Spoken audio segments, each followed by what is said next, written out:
Throughout BMW M history, they've been known for producing some of the most lightweight, raw, and playful sports cars ever.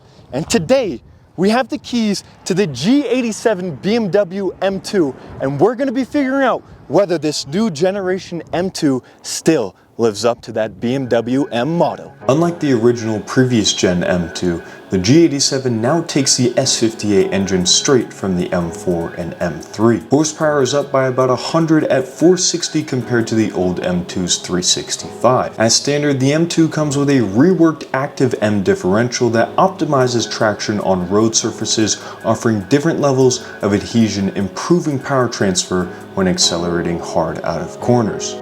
The interior quality has been turned up to 11 with carbon everywhere and tons of BMW M signatures. The seats combined with the active suspension offer a much more subtle ride. The G87 retains that pocket rocket look, although is a little bit more boxy. It weighs 1,730 kilograms, almost about 200 kgs up on the old M2, which makes it nearly as heavy as its bigger brother M4, a little too much for my liking. But I'll shut up now and tell you how it really feels to drive the bloody thing. So, the questions I have with a brand new BMW M2, I want to compare it to the previous generation M2, specifically the OG M2. And I want to compare it in a couple of things. In terms of mechanical feel, mechanical grip, speed, and then just overall if it's as playful and raw and aggressive as the original M2. First thing I can feel compared to the previous gen M2, this is a much bigger car. I drove the G87 M4 recently, and this car is reminding me much of it. Let's have some fun here. Man, I will say, when you push the BMW M2, it comes alive. I mean, what I will say, what's kind of unique about this thing is it's got the adaptability to be a little bit more comfortable than the previous gen M2. And then when you want to play around with it, it'll come alive. It'll really come alive. And the shifts are aggressive. They kick you into the back of the seat.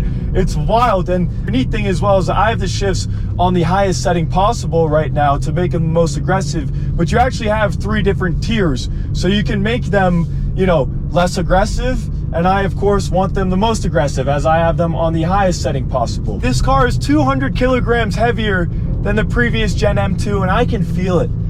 I can really feel it.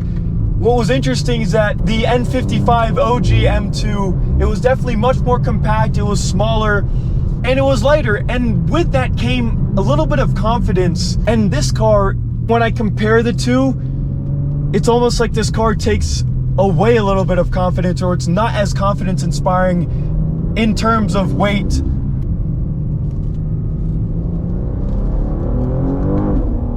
But man, when you upshift coming around those corners, the car does like to play around, and while the front end grip is pretty good,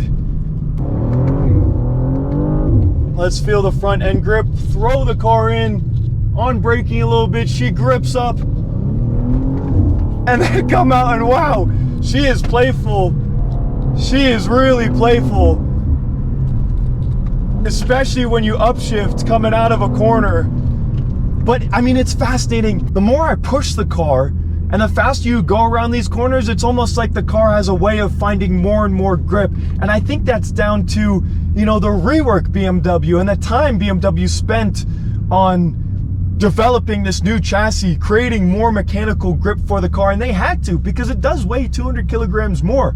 I'd like to take a quick second of your time. If you're ever in Austria and dream of driving some top-notch cars like this to the highest point in Austria on some of the most scenic and best driving roads in the world, well, please check out F-Car's sports car rental in Zell am See, Austria. This video would not have been possible without them. So please go check them out. But it's still got those same characteristics that the M2 has, right? A playful, nimble, fun little car. Now, I have to say, because of that extra size, that extra weight, this car doesn't feel as nimble and as on its toes as the previous generation. That increase in weight and size partly comes because this new M2 shares actually the same platform as the M4 does. It's built on the BMW M4 platform. Unfortunately, this G87 M2 specifically is not optioned with the carbon fiber bucket seats. So I'm gonna have to do a little bit, hold my own here to stay controlled in the corners. I will say one of the things that I didn't really like about the previous generation M2 was I thought the brakes weren't strong enough. And these brakes, they got some stopping power, I have to say. I like them. I think they've definitely increased the stopping and performance capability of the brakes compared to the previous generation M2, which is a plus.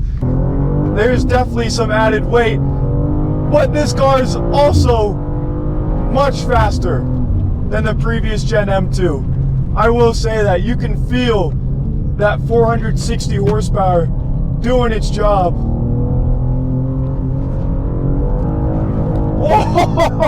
Wow, this car is up on its toes. It wants to play. Wow. It definitely likes to kick the back end out, most certainly. Wow, I mean, it's a ton of fun.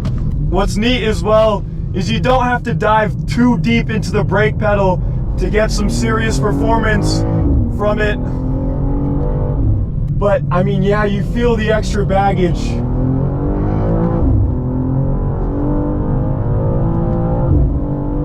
But then again, you also feel the extra 100 horsepower compared to the previous Gen M2.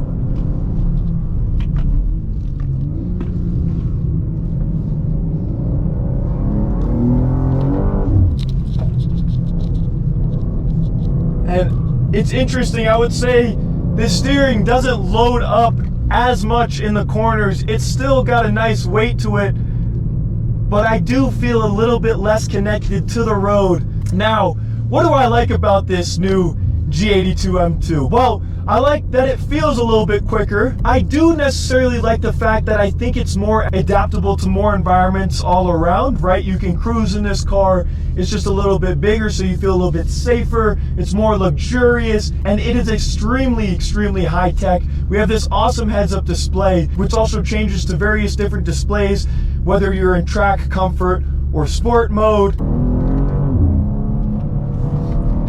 Yeah, it's fun. This car likes to spin its tires just as much as I remember the old M2 did. It's still got that playfulness.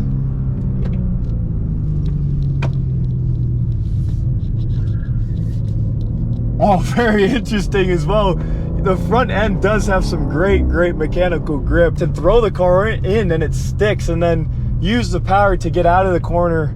All right, we got a tunnel here. Let's see how the M2 sounds in the tunnel.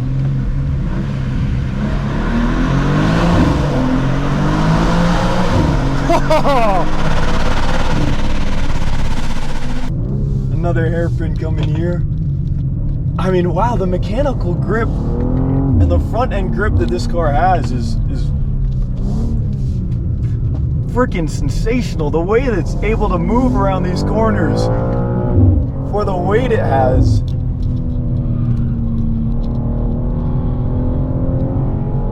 Unbelievable. Heard some tires screeching there. It's funny, I've just realized I love all the technology, the tech that's in this M2, especially thinking about the heads-up display, right? But I haven't even used the heads-up display once.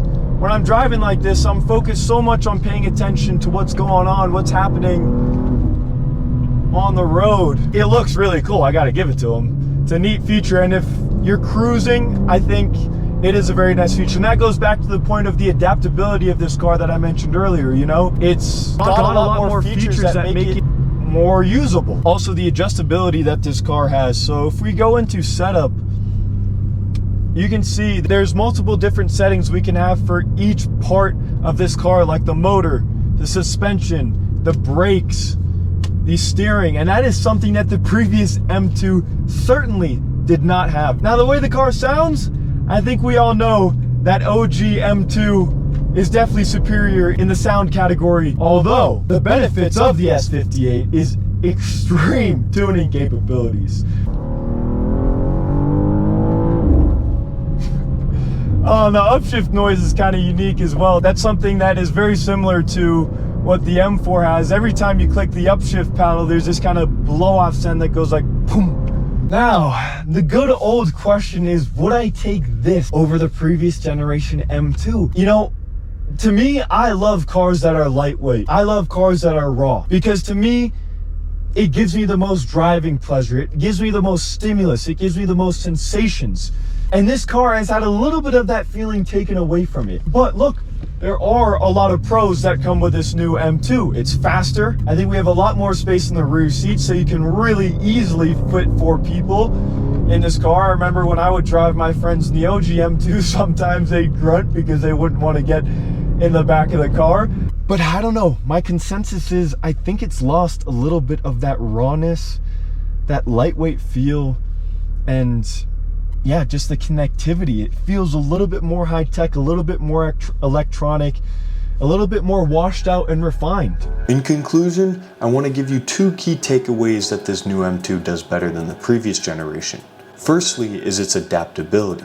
The G87 combines that M essence in combination with comfort and spaciousness much better than the OG M2 did. And the other key takeaway is its engine and power, as it feels much faster and has much more tuning capabilities. Although the old M2 sounds better and it's much more of a raw driving experience. Which one would I choose? I think the only way I could give that answer with certainty is by driving them back to back.